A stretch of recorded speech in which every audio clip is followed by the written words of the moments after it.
The turnoff onto the dirt road was expected, and her low-to-the-ground car bounced a little as she hit some holes that needed to be filled and the areas the grader had missed on the last pass. She'd been told several times her little car wouldn't cut it in the rainy season, but it had survived her a good 10 years already, and she'd managed well enough.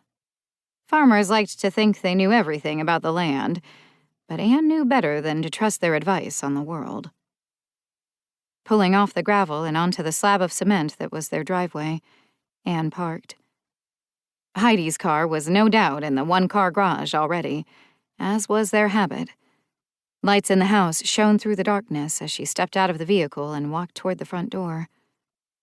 Ann twisted the knob and stepped inside. Her stomach dropped at the sight that greeted her. Nerves worked into her chest and then her stomach, swirling a vortex of worry and betrayal. Boxes littered the living room, all of them put together. Some of them ones they had used years ago to move into the house. Ann shut the door with a click, glancing around the living room to try and figure out what was going on. "Heidi?" "In the bedroom." Her hips still ached as she waddled her way down the thin hall to the master bedroom. Heidi sat on the floor of the closet, her legs stretched out before her as she dug through an ancient box. She stared up at Ann, her endlessly dark brown eyes filled with stirring emotion that she never let loose. Ann sucked in a breath. There was no denying she found her longtime partner attractive. That had never been their issue. "You moving out?" "What?" Surprise rang through Heidi's tone. "No, why would I do that?" "The boxes?" Ann moved her arm to indicate the mess in the bedroom, but also the stack of boxes in the living room. "Oh, no. I had a client today, and it got me thinking. And you know me when I think." "Sure." Except Ann didn't really know. She'd been trying to crack that nut for the last decade at least, and had given up at some point. When had that happened? She needed to fix that and pay more attention to the nuances of Heidi. Heidi shrugged, but she didn't move like she was going to get up. "I was just cleaning out the closet. Do you remember the last time we did it? I don't." "Nope." Ann sighed as she sat on the edge of the bed to take off her nasty hospital shoes.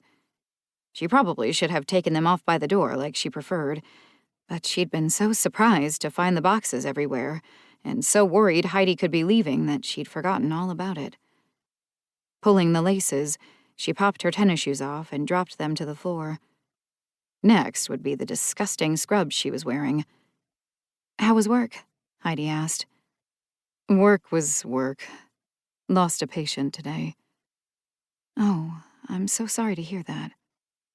Heidi's eyes softened. These were the moments Ann could read, but the rest? It was an abyss of the strange and unknown. Unraveling the mystery that was Heidi was something Ann was pretty sure was impossible, at least for her. She'd never been given the key. Standing, Ann shucked her bottoms and then her top, dropping them in the laundry basket in the corner of the room after tiptoeing around the mess on the floor. "Will you have this cleaned up enough so I can crash soon? It was a long day." "Sure, I can finish up tomorrow or later in the week." Immediately, Heidi was up off the floor and shoving boxes and piles of crap into new piles of crap. Heidi was right. They did need to do a massive spring cleaning of the house in general. Too bad it was mid-fall and they'd missed the official spring clean-out. Ann jumped in the shower for a quick scrub down to get the hospital gunk off her skin. It helped ease the ache in her hips, too, which was a bonus she hadn't expected. When she was out and toweled off, Heidi already had mostly cleared a path for her to get to her side of the bed. She dressed in a loose pair of sweats and a t-shirt she'd had since her college years that was so thin she should probably toss it, along with half the crap Heidi was finding. She ate the leftovers from Heidi's dinner as quickly as possible while Heidi straightened up the living room. They worked in sync in the quiet, something Ann had gotten used to over the years.